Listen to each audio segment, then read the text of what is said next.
When we were talking on the phone the other day, you said that the first Dickinson came to this country when? In the 1600s or something? Oh yeah, first Dickinson came to Connecticut from England in 1637.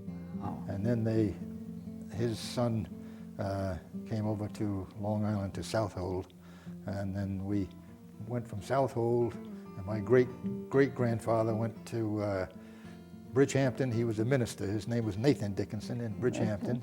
And then his son, who was my great-grandfather, was Phineas Dickinson the first. He moved to East Hampton and had a farm alongside of Amy's Lane, which is right opposite the town hall there in East Hampton. Oh. So that's when we moved to East Hampton, and then my grandfather moved to Montauk, to Ditch Plains in 1890. And he had a farm there called the Ditch Plains Farm, and my grandmother had a boarding house there at the farm at the same time. And during the Spanish-American War, when the Rough Riders moved out, well, Teddy Roosevelt stayed at the boarding house there for a while. My grandfather was Peter Loftis, that had the store that was in the fishing village. He was born in Watertown in 1870 in New York State, Watertown. And actually, he ended up working for the Long Island Railroad and then slowly headed east. He was at Southampton and Bridgehampton, and this is in the early 1900s. In Bridgehampton, he met and married his first wife, Alice Carter, I think her name was. And my mother was born then in 1905. She died when my mother was very young, maybe 3 or 4. I don't really know, what the problem was, but anyway, they just had my mother, Alberta, and my mother and my grandfather ended up in Montauk, came here in 1911. He was still working for the railroad, and he was the station master for some years. And then he opened up the store that was in the fishing village. It was Loftis and McGonigal. He had a partner. He was a World War I aviation ace. In fact, he had one leg because he had lost a leg in the war. And they ran the store together, but mostly people remember that it was Peter Loftis that had the store. My name is Mary Smith Fullerton, and I was born in Montauk on December 9th, 1915.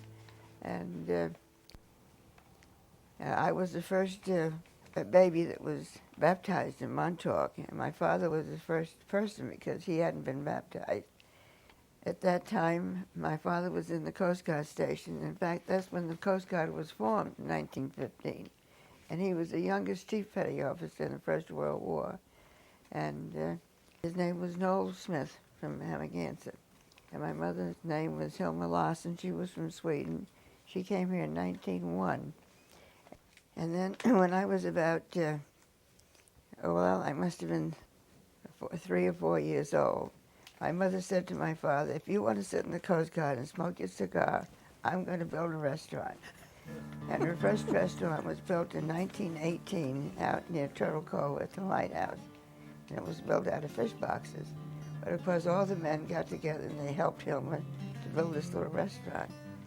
And she served a shore dinner, which consisted of clam chowder, a salad, fish, corn fritters, and French fried potatoes, a cold-boiled lobster, coffee, and dessert for $1.25. That was her first restaurant. And then in 1925, that's when my mother built the Wyandanny. And then in 1926, she said to Albert Martel, he built the Wyandanny. And she said, Albert, I want to build an annex, so get a pencil. And that's how she built the Wyandanny, too. Albert got his pencil, and the two of them figured out what she wanted. Isn't that wonderful? I'm Elizabeth Almquist Lane, known as Libby in Montauk.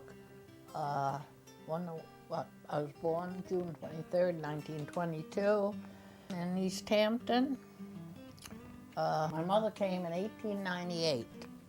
I came in 1928. Wasn't very well settled, very not too populated.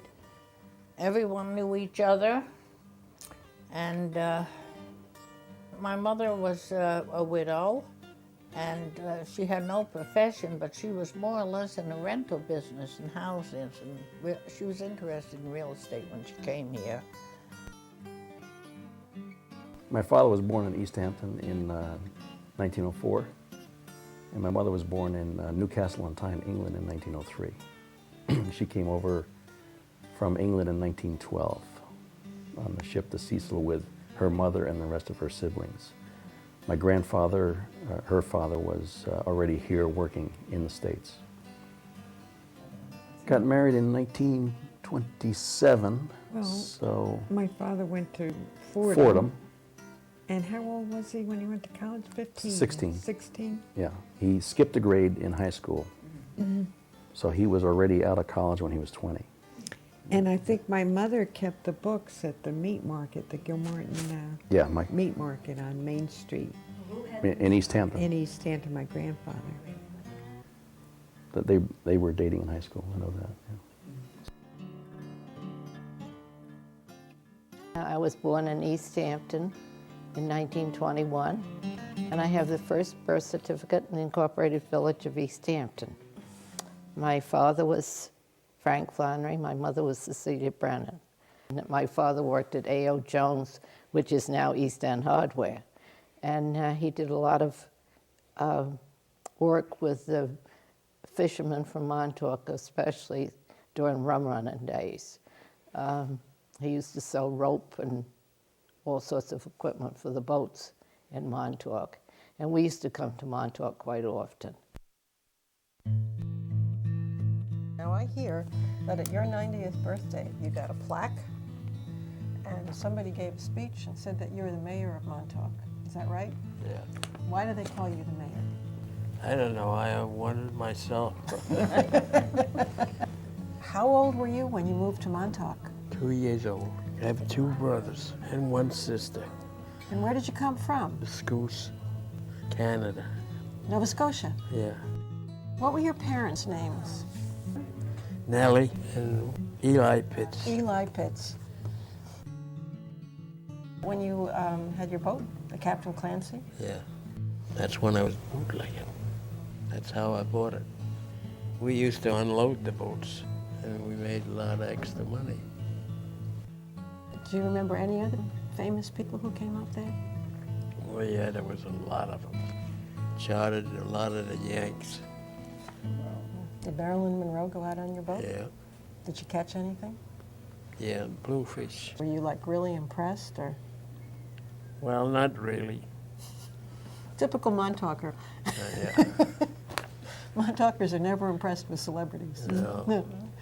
But happy to take their money nonetheless. We always are.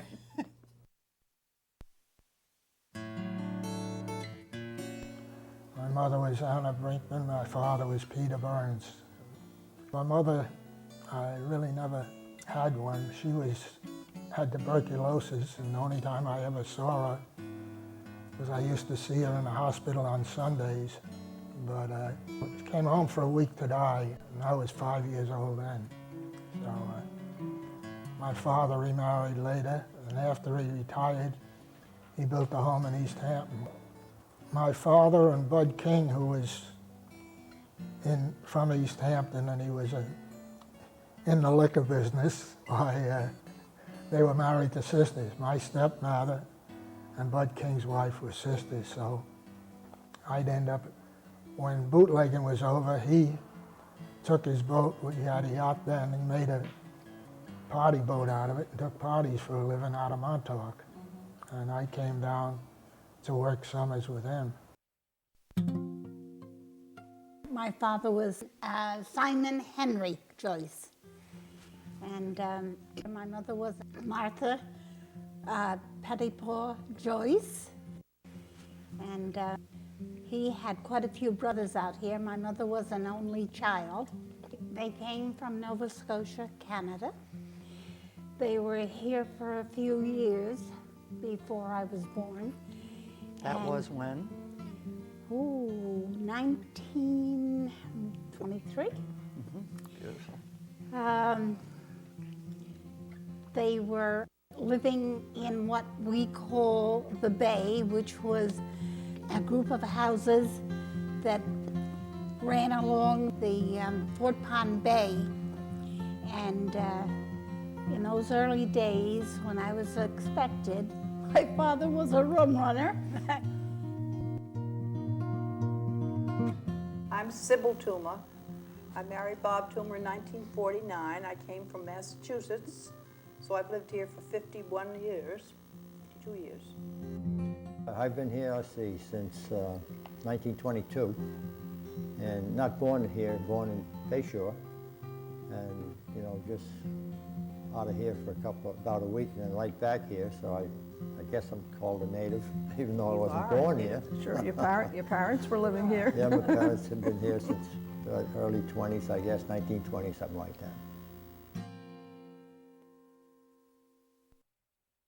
My father, Walter McNamara, came out on the Long Island Railroad. The Long Island wanted to build up their parlor car business, and they hired him to do that.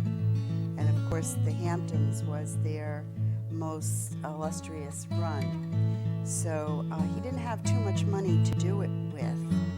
So he went out and bought some rolling stock, some cars that were cars that had belonged to individuals, millionaires and presidents of railroads, that kind of thing, and tried to refurbish them and put together this parlor car line.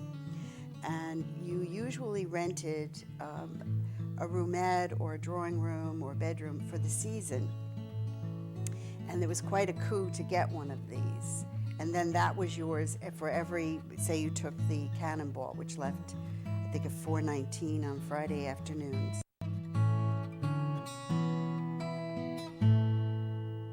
My mother's name was Mary Jane Burke, and my father was Charles Lyndon McDonald. And where did they come from? From Cape Breton Island in Nova Scotia, in Canada. They were not married when they first came up. And my father was like 14, and he worked for the Edwardses in Amagansett and lived at their house. He was just a kid, you know. I guess his mother had died, right? Yes. Yeah. And because we never knew either one of those grandparents. My mother came and she worked for her uncle, who was Sam Joyce, and had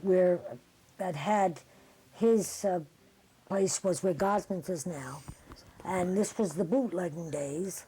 And from what I could gather from my mother, she must have been a bootlegger's accountant there, because she was married in East Hampton at St. Philomena's then, it was St. Philomena's, and told me that on her wedding day, they were having a reception for her down at my Uncle Sam's, and they said, Mary, we hate to bother you on your wedding day, but we got some money you have to count.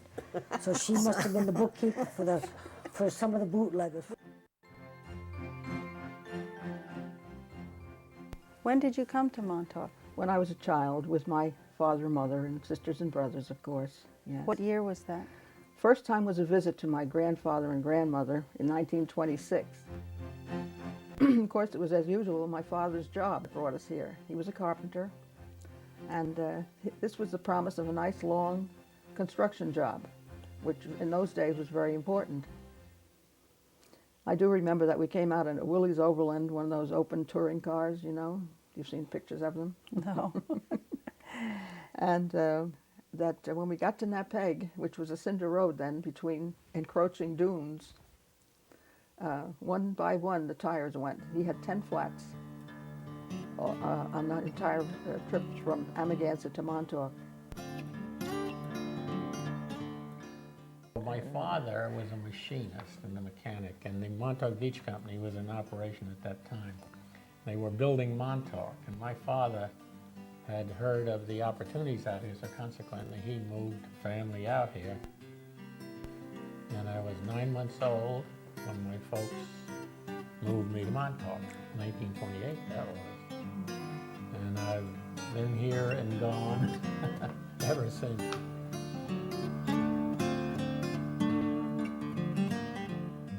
I was born in Shepton, Pennsylvania.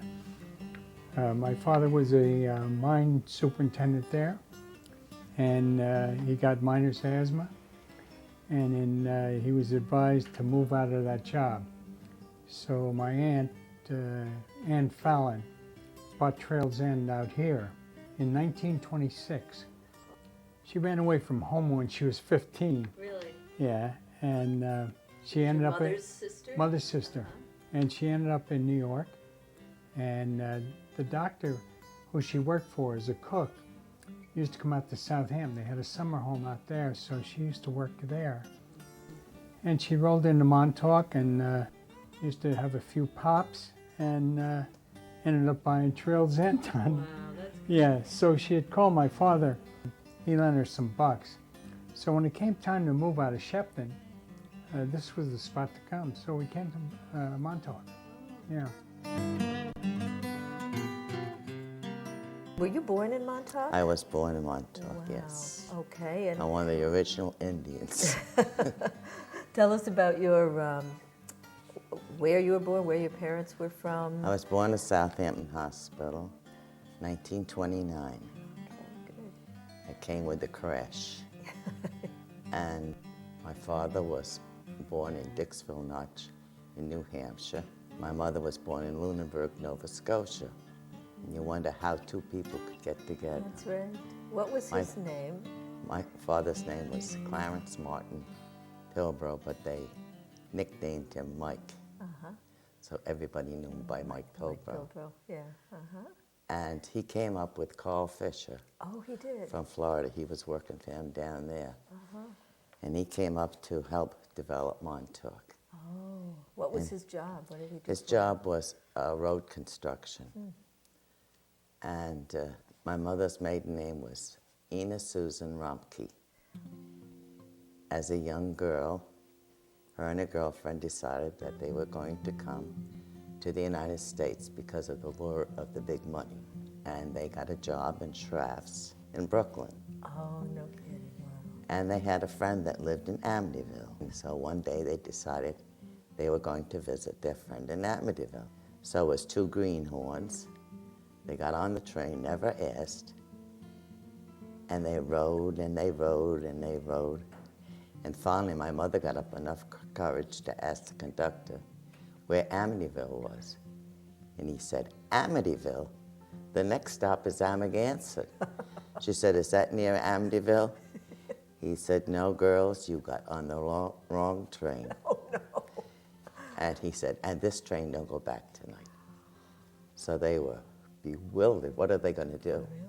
So she said to the conductor, well, is there any place we can stay? And he said, yes.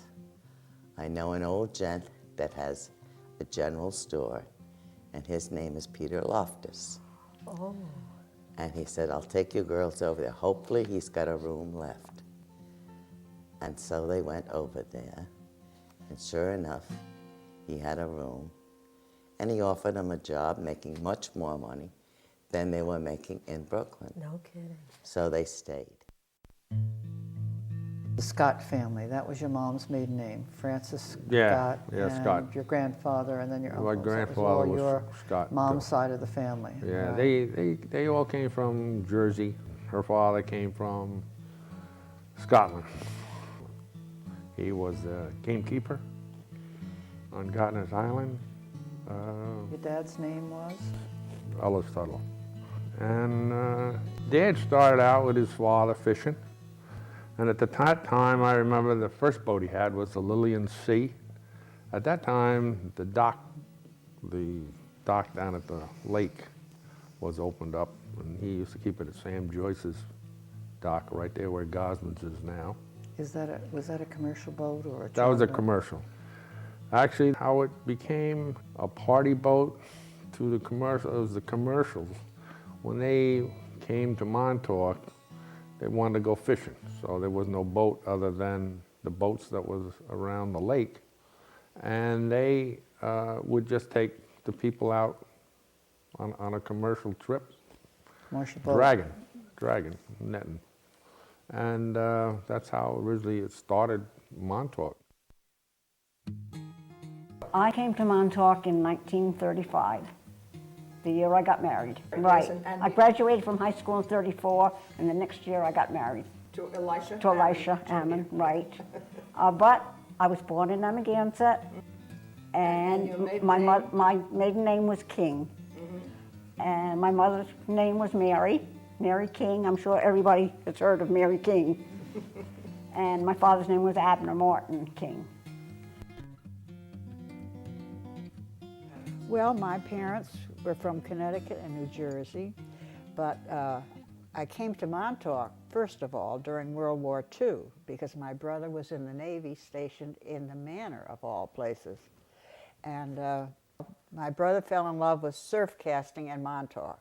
So we started to come out on vacations for years and years. And then we finally bought, and I've been out here for over 30 years, all year round. I'm Kay Maxwell. I came here as a teenager in 1936 with my dad when he'd go fishing. I usually didn't go with him. I'd stay on the beach and rent a bicycle. That was nice. And we came on the Fisherman's Special all the way down from Penn Station to here for $1.75. And my dad would go out fishing. My dad was Daniel Whitelaw, and my mother was Jane. Her maiden name was Jane Montgomery. And I attended schools in Yonkers, right up all through high school. Met my husband in Yonkers. We got married in 1940. And before that, I had been coming out to Montauk, vacationing and fishing with my father. So when we got married, Jim said, "Where do you want to go on your honeymoon?" I said, "Where else? Montauk."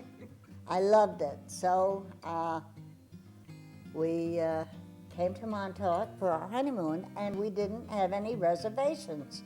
Well, 1940, it wasn't like it is today, believe me. But when we got here, we didn't have any reservations, so I knew Tom Joyce, who was a local man and a fisherman.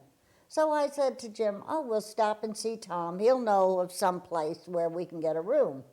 So when we got there, he said, "Stay here." He said, "I'll move up with my sister. You don't have to go and find a room."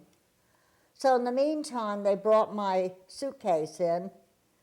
And Jim said, "I don't know what she's got in here, but it weighs a ton, Tom." And so they picked it up, and I opened it up, and somebody had got into my suitcase, unbeknown to me, and filled it up with rice. But they had filled my nightgown and slips and bras and bathing suits with the rice, all in the right places. And not only that, then they stitched it all.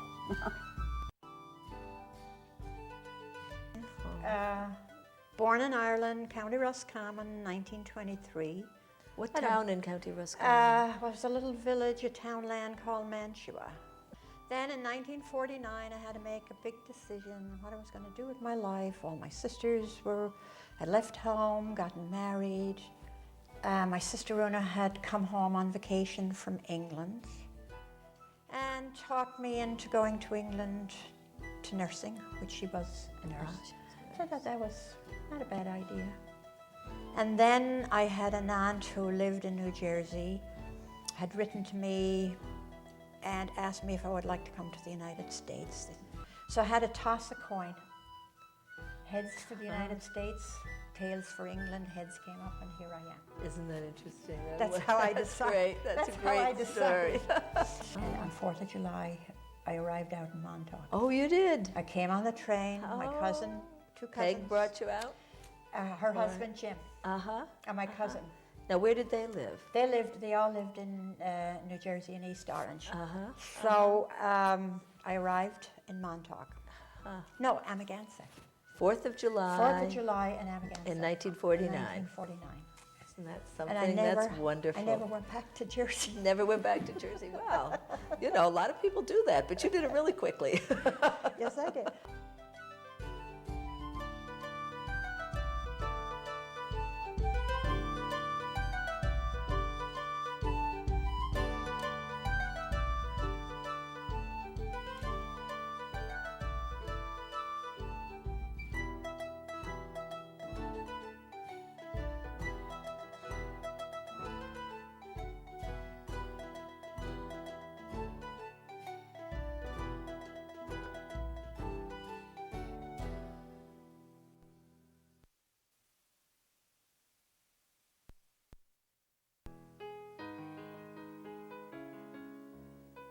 Montauk Fishing Village, or Montauk Beach, as we called it then.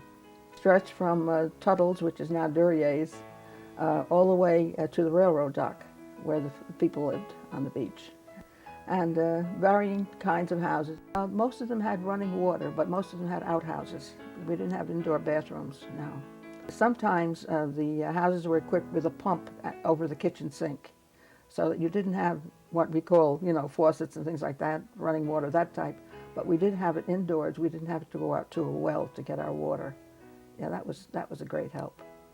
When you first came, when we first moved to Montauk,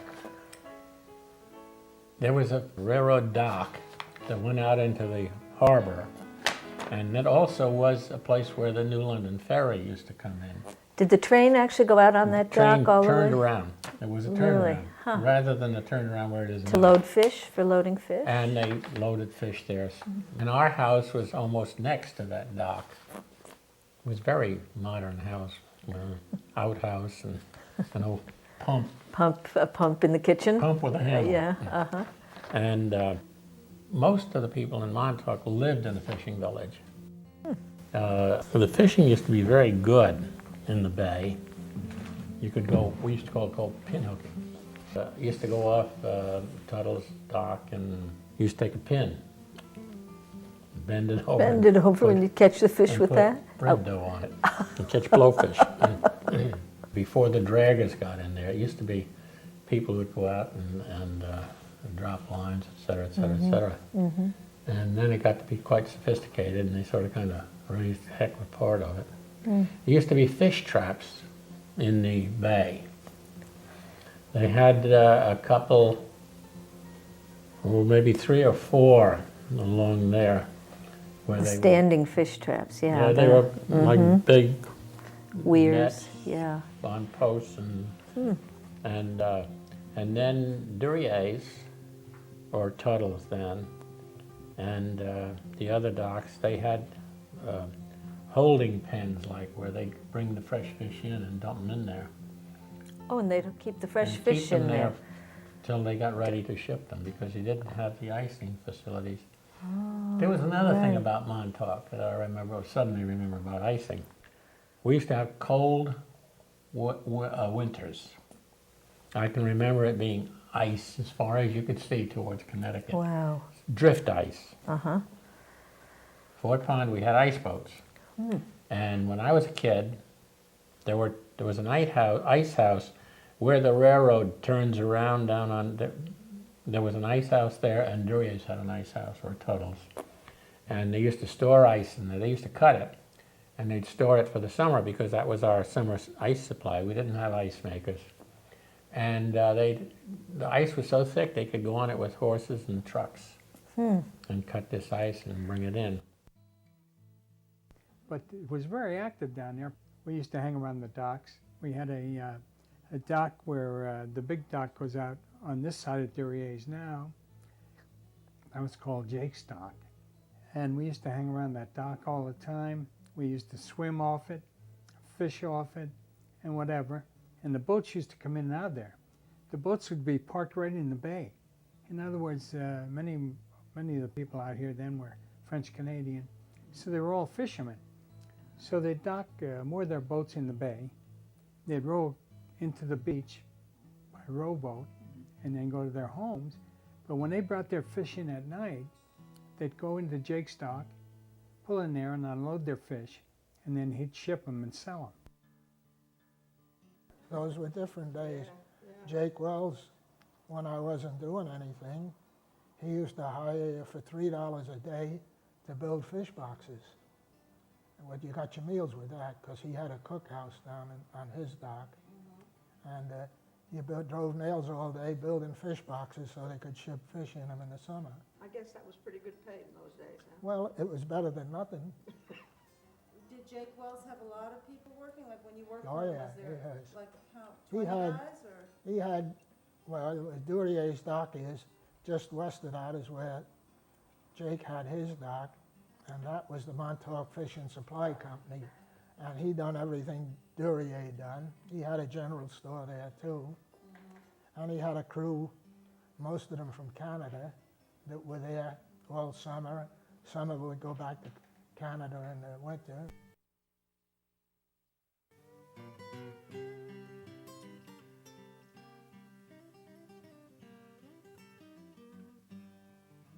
They didn't have too many doctors. I don't know whether you know, but we didn't have many doctors around. My mother used to go nursing when she was very young. She was always interested in helping others, and she did quite a bit. Dr. Finch, who wrote the East Hampton History and Genealogy, married my uncle's sister-in-law, so it was in the family, really. So Ma went out quite a bit with Dr. Finch, but in those days even RNs were scarce around here, and I think she would have been an RN. But then, of course, she had her family to bring up, and she went with Dr. Finch whenever he needed her. She'd go out on some cases. In those years, the doctors came to Montauk. As a child, I had scarlet fever real bad, and Dr. Nugent came every night. Really? To Montauk. Wow. And I think back in those days they charged $8 to come from East Hampton. Wow. That was a lot of money because they took so much time to come all the way to Montauk. All the way to Montauk. Yeah. First had to go down to the railroad station, contact Dr. Lewis from Sag Harbor. He was our doctor, my folks' doctor. The depot at the railroad station was the only telephone that was in the area at the time. If you had the message to go out, you had to go down, take horse and wagon, go down from the third house to the depot, railroad station, and to call up or whatever you wanted to do to get your message out. So my father would go down that way and horse and wagon and call up Dr. Lewis and tell him to come out, that thought my mother was getting ready to have one of us children, and Dr. Lewis would drive out with his horse and wagon from Sag Harbor. It would take him quite a while, and he'd stay there for 3 or 4 days until the child was born, and he'd drive back to to Sag Harbor after he got finished. For each one of us children, yes.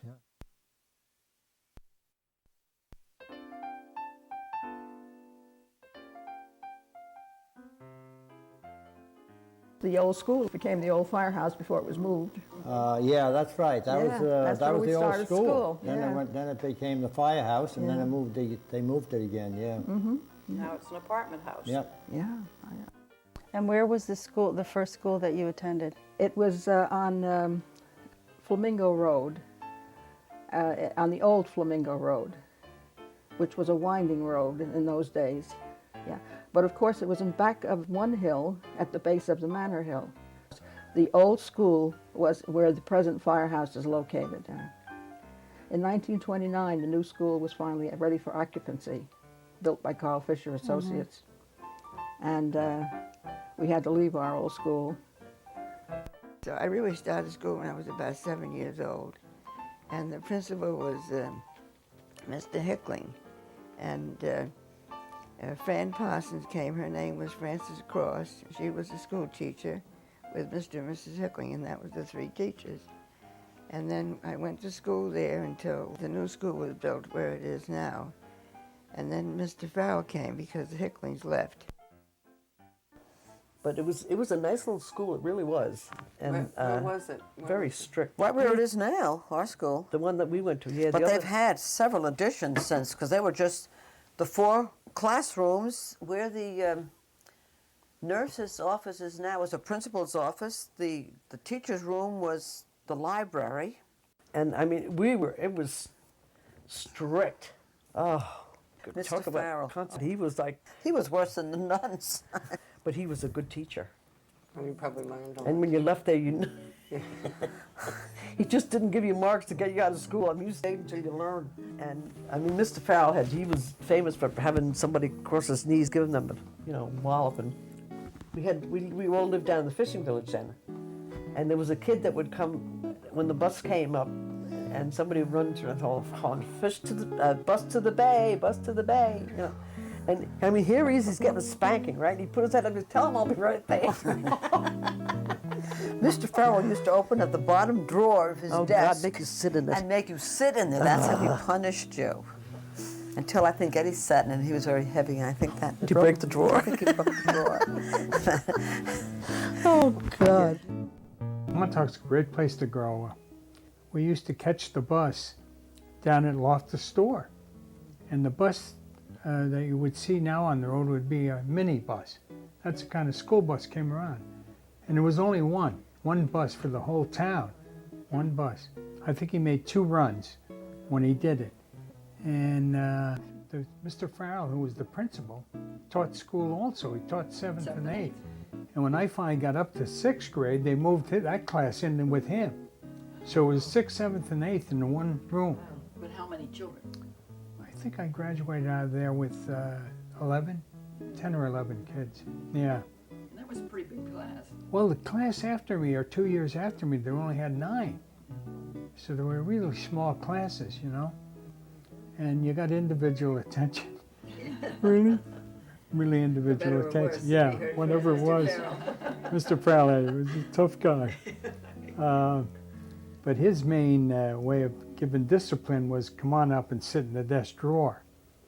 You know, there was no, and he was a big guy. Mr. Farrell was a big guy. And man, I still remember him today. I still frightened him. I met him after I graduated. I got out of school. I went through, you know, I had a couple of years at Syracuse. I came back and I became a probation officer. He was then teaching in Bayshore. And to that day, when he'd come out of that thing in Bayshore, I'd start shivering. That's how he impressed me. That's how he impressed me.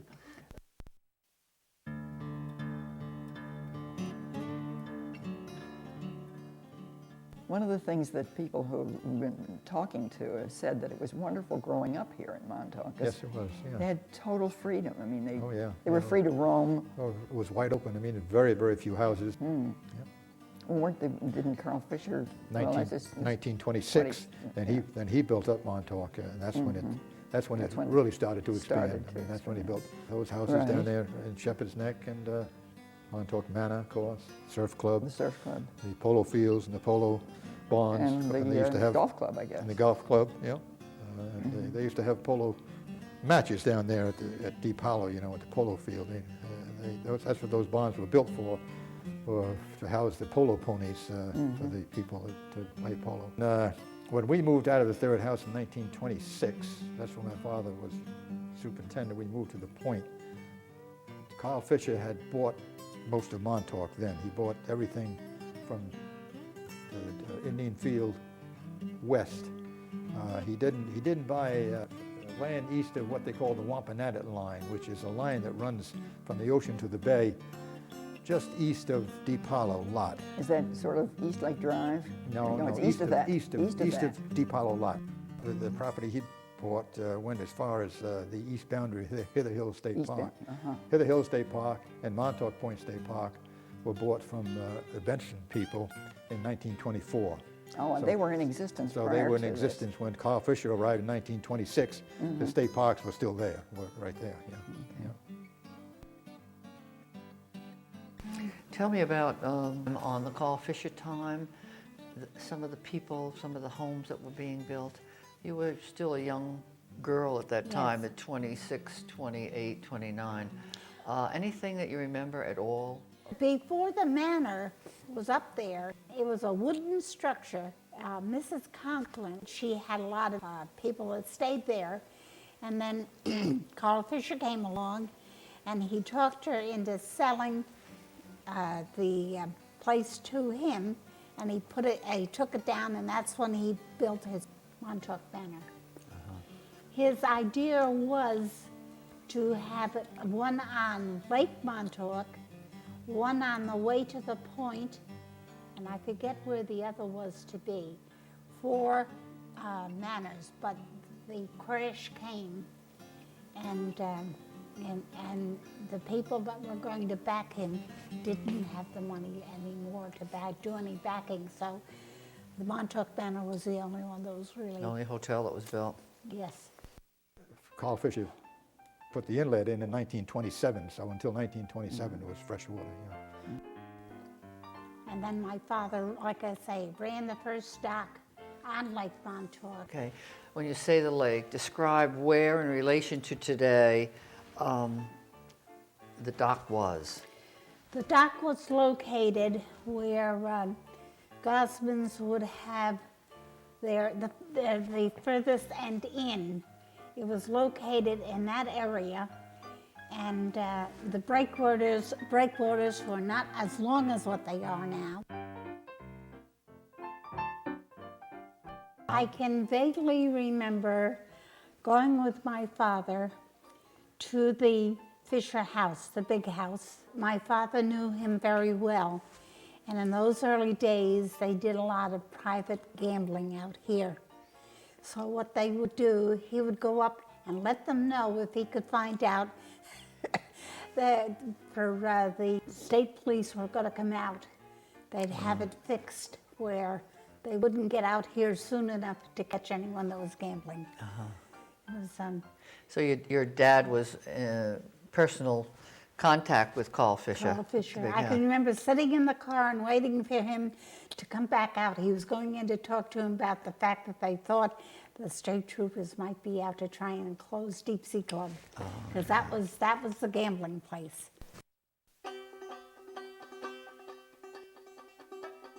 The next person that's in the history, I say arrived by sea. That was my father, who was a Norwegian. He was born in 1892, and at the age of 14 went to sea, as they often did.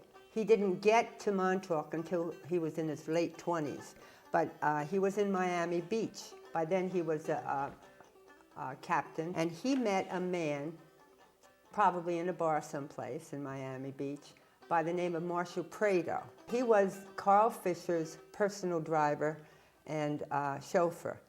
And Marshall said, well, you ought to come to Montauk, and told him about Carl Fisher having been there. But he said, Prohibition's in now, and you can get a good job as a rum runner there. This is called The Confessions of a Rum Runner. And the gentleman who wrote the book gave it to my mother, and she used to tell me that my father was in the book. And so she found it, and I finally had to mark it because he has disguised him.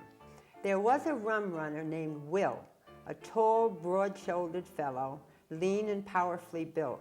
When a youngster, he had left Denmark to seek his fortune in the New World and still spoke with a slight foreign accent.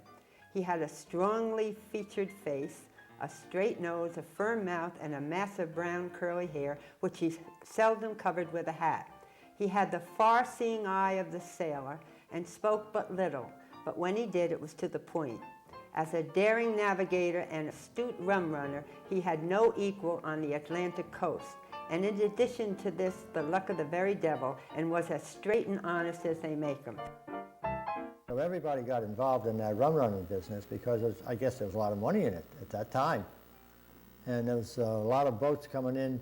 They'd anchor off shore here, 3 or 4 miles, and anybody had a little boat would run out there and unload those cases of whatever they were onto the little boats and then bring them into, like, come to Gin Beach, you know, and they were unloaded there again and spread around to the bars locally, or they'd go back to New York. And then when they got ashore, they'd hire some of the people around to unload it. And the guys that went unloaded would always manage to drop a few bottles here or there, and they always had the supply for themselves. A lot of the houses in the fishing village had cellars under their floor. They would store liquor. The house that we lived in, up until the time of the hurricane, our parents bought from I guess they bought it from a bootlegger, and I can remember one of the bedrooms, underneath the linoleum, there was a trapdoor, and that's where they used to hide the booze. Unfortunately, they never left any, I don't think, did they? You know, you hear so many stories growing up that you feel like you were there almost. But I guess it was quite an exciting time here, you know. They used to go across Napeg with cars that had false bottoms in them, and they'd be carting booze off to wherever, you know. Probably so the mayor of New York could have his whole fixed. My father would have a group of men where they would hide the booze and then take it to whoever was purchasing it. Well, one incident came along, one man, which my father didn't trust because he felt he was giving out more information than he should. So the man called the revenuers, and his wife heard him, so she called my mother and told them about it. About that point, there was a knock on the door, and my mother had hid all the money. In those days, they had the cast iron stoves, and they had warming ovens on the top of the stove. She took all of the money that was going to be for the liquors that were going to be coming in, and she hid them in the roasting pans and put covers on them. And the men came in. She said, they told her who they were. She's sitting in the kitchen with her knitting. And she says, go ahead, I got nothing to hide. And with that, they went all through the house, tapping walls, looking in closets, and they left. And after they left, she said, am I glad they didn't go near the stoves?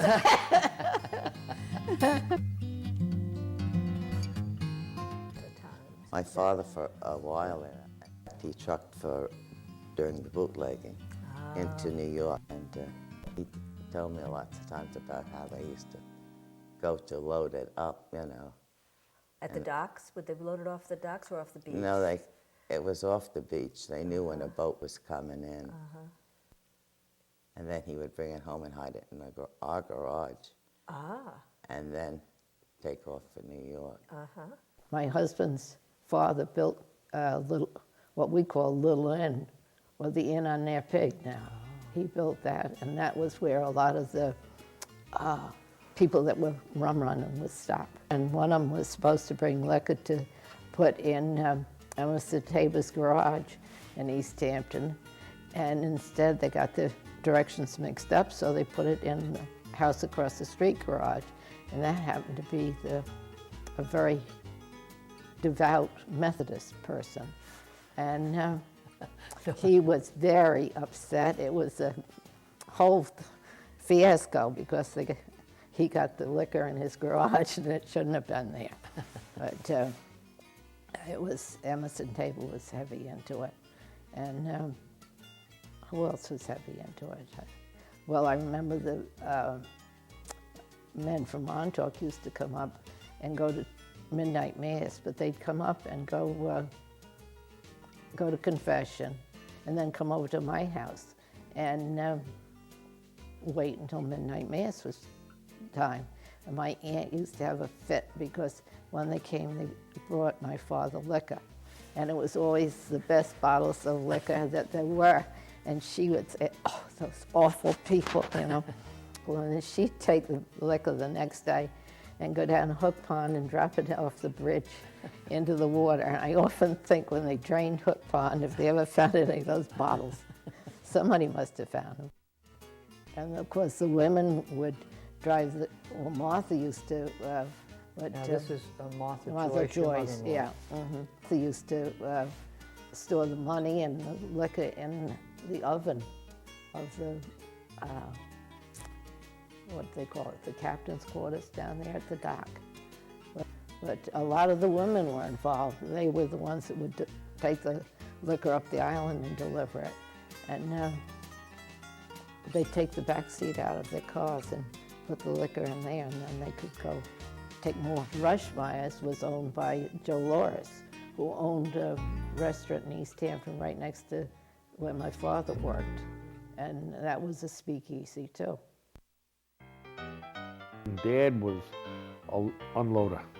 He ran a boat that would go out, and come to find out it was a speedboat, and it would go right into Lake Montauk, into the boathouse there where Mrs. Raymond's house is.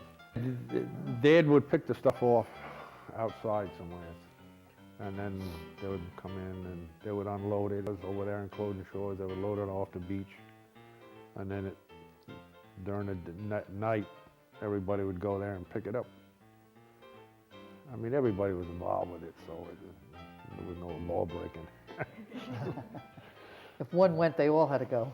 I know Clem, they had the dock down by where the old Navy dock is, located on the bay.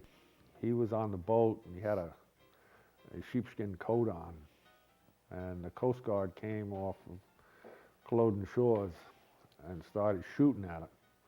Well, they weren't hitting them anyway, and the guy just cut the rope on the boat. They had a lot of booze on the dock, and Clem was halfway between the boat and the dock, and he went down. And the only thing that he lost out of it, he figured he got enough booze out of it, but the sheepskin coat he just paid for from Sears and Roebuck was still on the boat. He was worried about that. Well, there was places in Montauk. The Deep Hollow Ranch was used for storage. State Park was used for storage. Parts of the village was used for storage. Anybody with a big cellar seemed to store a little bit of it. I do remember my father and another guy, right about the end of Prohibition, bought a boat. And they were fixing it up, and they were going to go rum running. They were going to go out and meet the French boats out there. And then the Prohibition was over. They made a bonfire of the boat. Oh, I no. remember that. And a little late, huh? A little late. It was really an adventure to be in the fishing village. We'd drive over in the car, and we'd put on a pair of shorts and take off our shoes and just stay that way. And growing up in the large city of Greenport, compared to Montauk, I was just fascinated by it. And I hardly ever left the fishing village, because by then the other village was all built up, and because Carl Fisher had already started his building. But I don't really remember much there, except being at the fishing docks and always loving to go over. It describes the store at Mr. Loftis' store in the old fishing village, where meat was proclaimed the best obtainable anywhere was on sale. Lively dissertations on politics or old times went with the order. At one end of the store was the post office. I don't remember this. And Mr. Loftis was postmaster until the appointment of the incumbent, Ted Cook. Those days, the post office was in the fishing village, and the mail came in on a 7 o'clock train at night. So everybody would come and get their mail at 7 o'clock. And then we'd go across the street by the railroad tracks and we'd play baseball every night. My father's boat, he was a commercial fisherman originally. And he started the charter fishing here in Montauk. Gosh, it must have been in his 30s. Was he one of the first? I think he had the first charter boat here. Before that, if anybody wanted to go fishing, they got on some kind of a commercial boat, you know. And the guy would take him for a ride, and he'd catch a few fish, and that was it. But nothing where people would come out as a group and get on a boat just expressly to go for charter fishing. really charter the boat, right? Right, yeah.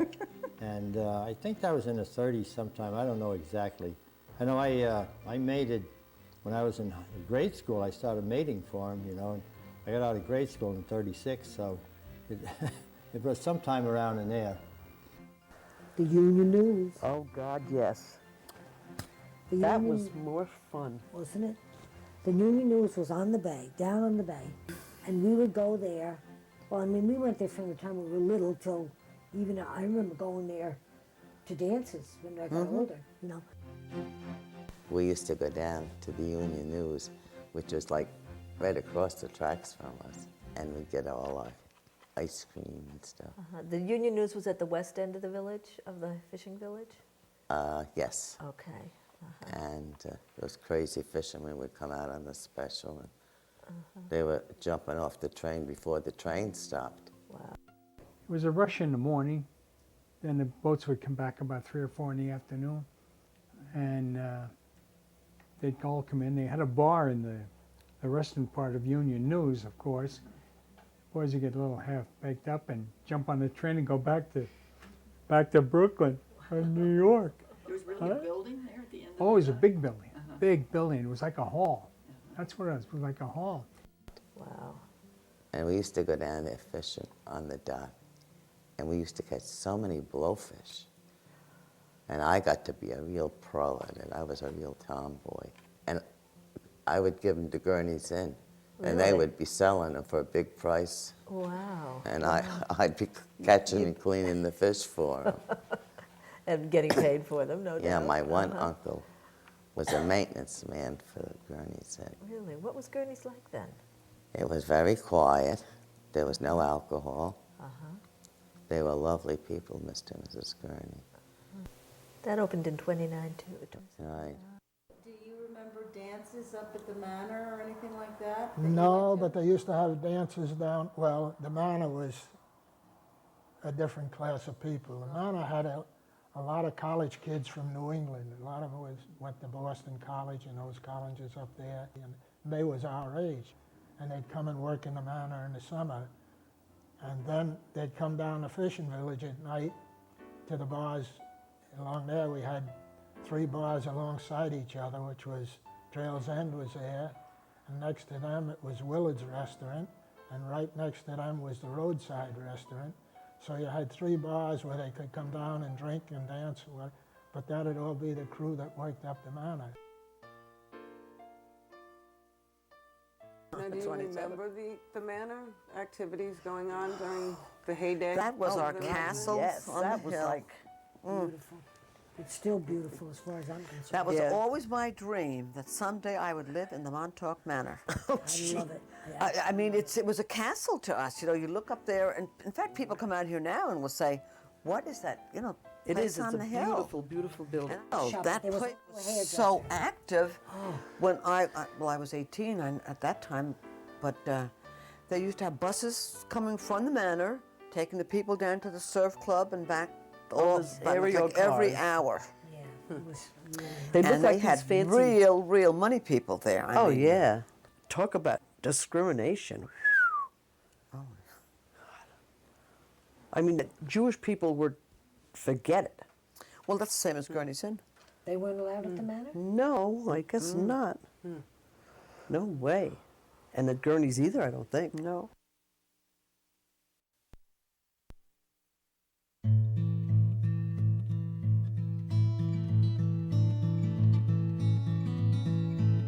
The East Hampton people started to graze cattle, sheep, and horses on Montauk in 1658. They received permission from the Indians to graze cattle there. East Hampton was settled in 1648, so 10 years later they needed some room to graze their livestock because they were running out of room in East Hampton place. That's why it's called the oldest cattle ranch in the country, 1658, because that's when the ranching out there really started. In 1660, they bought all of Montauk from the Indians for 100 pounds. They bought it from Chief Wyandank's widow and his son. They owned all of Montauk. They were chief of the Montauks then. And without Montauk, East Hampton would probably not have been as prosperous as it was in those days because of the pasturage. There's upwards to 5,000 head of livestock pasturing on all of Montauk at one time. Wow. In the 1700s. Yeah, That's a lot. That's in the East Hampton Library and some of those old records there. Right. They had sheep. Sheep was mostly sheep, cattle, and horses. Sheep were pastured around second house, and cattle and horses were pastured around third house. That's what I had always Yeah, heard. right. Shepherd's Neck, they called it Shepherd's Neck That's correct. because Yep, because of the sheep. the yeah, sheep were right, there. Yep, yep. You would actually drive them from East From East Hampton all the way Hampton, down. right. Yep. And you participated in some Oh, of sure. these drives? Oh, very definitely. Was yeah. Restarted that cattle drive business in 1937. Oh, I thought the cattle 36. drive went from the railroad station. No. First they went from East Hampton. Oh. Finn started in 1936, driving from East Hampton and drove local cattle. They weren't 200, probably 100 to 150 were tops in those days. Drove them from East Hampton to Montauk. They pastured in deep in Indian Field, and then they were picked up by truck in November. And the pasturage was always from about the 1st of May to the 1st of November. That's when the grass was the best. Took all day. It took from, we used to get up, I stayed at my grandfather's house there in East Hampton. We'd get up at 4 o'clock, saddle the horses, and drove over to a place called Roy Lester's where the cattle were penned. And we'd start about 5 o'clock and got down to Deep Hollow, around 4 or 5 o'clock in the afternoon. Yeah. World War II ended that, and after the war, that's when these cattle drives That's when started. they started from the railroad station. Yeah, that's They when they brought them started in from the by railroad rail. stations, right. And in fact, Finn used to burn that whole thing off, you know. He'd ride through there with his horse. This is before the cattle came. He'd do it in the spring, and he'd ride through there and just keep lighting it up, and the whole thing would burn. Burn all his... No ticks. Yeah, burn all the ticks off, and they'd burn all the beach grass and all that stuff down, and then it would come up nice and green, and that's where they fed the cattle all summer. They fattened them up. Well, all I can remember is that we used to burn a lot in Montauk, burn the sure. hills, and we did not have a really we never had bad tick problem. Well, you remember then, when you were young, the fishing village was still in operation. Oh, sure. In fact, that fishing village was demolished in 1938. I mean, the hurricane just took that. Some of those fishing shanties were blown right across the pond there at Tuttle's Pond by Perry's place. Mm-hmm. Some of those fishing shanties were blown right across the pond to the other shore. Are they really? All that was all underwater. There, but I've heard that didn't really put the end to the fishing village. No, it existed a little bit after that, but that was the start of the end. We were on the beach naturally then, and we noticed the water kept rising and rising and rising. And I got off the beach with Hattie and the Pitzes and the Burkes. We were all in one car. You wouldn't believe it.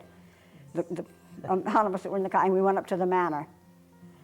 But when we came back the next day to survey the things, we had lost our house. It was completely destroyed. Completely destroyed. And I will never forget when the hurricane came in 1938. My brother and I, of course, were in school, and my father had a dump truck. So he came up to get us because he knew it was a bad storm. And he had to literally carry one of us at a time out of the school into the truck. Wow. And we got home all right. And next door to us was a guy by the name of Carl Steinfeld, and he had chickens. And I looked out the window, and there's the chickens flying through the air. Then the ocean met the lake, and the next morning after that hurricane, I have never seen so many dead fish, because it killed all the fish in the freshwater pond in Fort Pond. Goodness, huh.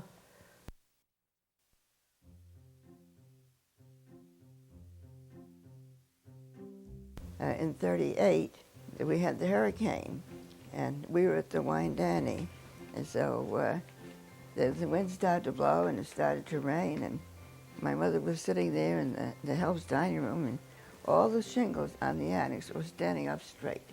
And my father and the two guests, they were standing on the porch at the annex. They couldn't cross the road even. And we had two gazebos out there, and they just went flying in the wind. So two spinsters, they lived around the corner, and they were both ambulance drivers in the First World War, and Zella DeMille and Miss Lawton, and they had a bulldog. And all of it, and Raymond had just nailed the door because it was bulging from top and bottom. So he put a board across the top and a board across the bottom. So I heard the banging on the door, and I said, Raymond, there's somebody out here. So he came, and there was Zella DeMille. Let me in, let me in. So he took the boards off, and she says, phew, war was never like this. Well, we had 14 people there then. So then pretty soon, I said to the chambermaid, by the way, is that young man up in his room? Oh, she said, I never looked in that room because that was on the side where there wasn't much water. And I said, you know, he went to the point this morning, and I don't know if he came back. He was from Pennsylvania. He came to spend a week with us. So I went up and I knocked on the door, and he said, yes. I said, thank God you're in the room. He said, why? I said, we've had a terrible storm, and I know you went, why didn't you wake me up? I said, I was so busy, I didn't even know where you were. So, so then he came down, he joined the crowd. He slept through the most famous storm. That's right. So the next morning, Zoe DeMille, she went over and she got her car, and they went down, they came to the village. So they went up to the manor, and she saw the Red Cross flag flying. So she went in and she said, what's that flag doing up there? And they said, well, we're going to get supplies for the people, and you know, all this and that. So she says, where are the supplies? Well, they're not here yet. She said, you take that flag down, and you don't put it up until the supplies get here. So down came the flag, Isn't and that the something? supplies Yeah. got in pretty fast after that.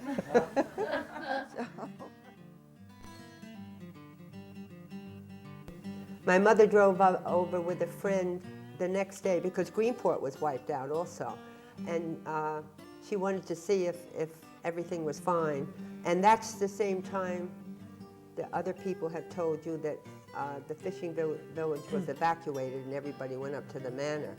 But I remember my mother telling me when they got back, you could still see the watermark all over my grandfather's house. He lived, the house was attached to the store. So the store was still standing? The store was standing. It wasn't damaged. It was just water damage. And everybody, well, it said here back in this obituary that this is what I'm reading from, that Mr. Loftis set his store right after the 1938 hurricane left the fishing village shambles, and continued in business there until 1943 when the Navy took over the store. We rebuilt right on the beach there in the same plot. Of course, the land we rented from the railroad. The railroad owned the land. And we paid $25 a year for the lease. But then, in 1943, we got a notice that we had to vacate. The Navy was going to be using the bay for torpedo testing. So we had to move our house, which we did, up into the upper Shepherd's Neck. The Navy took over the whole fishing village, and people had to leave there. And fortunately, the land was leased so that they didn't have to try to sell their property or anything like that. All they had to do was give the landowner, which was the Long Island Railroad mostly. The Tuttle family did own some of it. My folks leased from the Tuttle family, and move their houses or raise them, or or just leave them for the Navy to take care of. Mm-hmm. So a lot of the houses were moved to various places in Montauk. Bill's Inn, as we know it, was in the fishing village, as Right. somebody said, Mhm. and then that was moved Moved. to where it is today, Right. which of course Has today been is built called up. the Windjammer, but it's Bill's Inn. Right.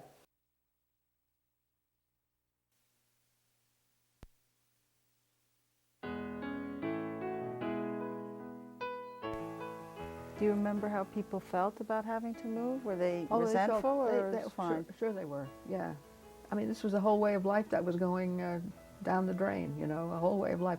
A whole fishing village being completely taken over. So the Navy could build its warehouses, its all kinds of things that they needed. There was a torpedo testing range, and they had to build another big dock, which of course is a good thing, but there was so much going on there that we didn't know what was going on, except that the Navy needed it. The Navy was doing their war duties, and that was all we really and truly knew. Did you think you were going to get the village back after, or? No, we realized that was it. Yeah, that was it.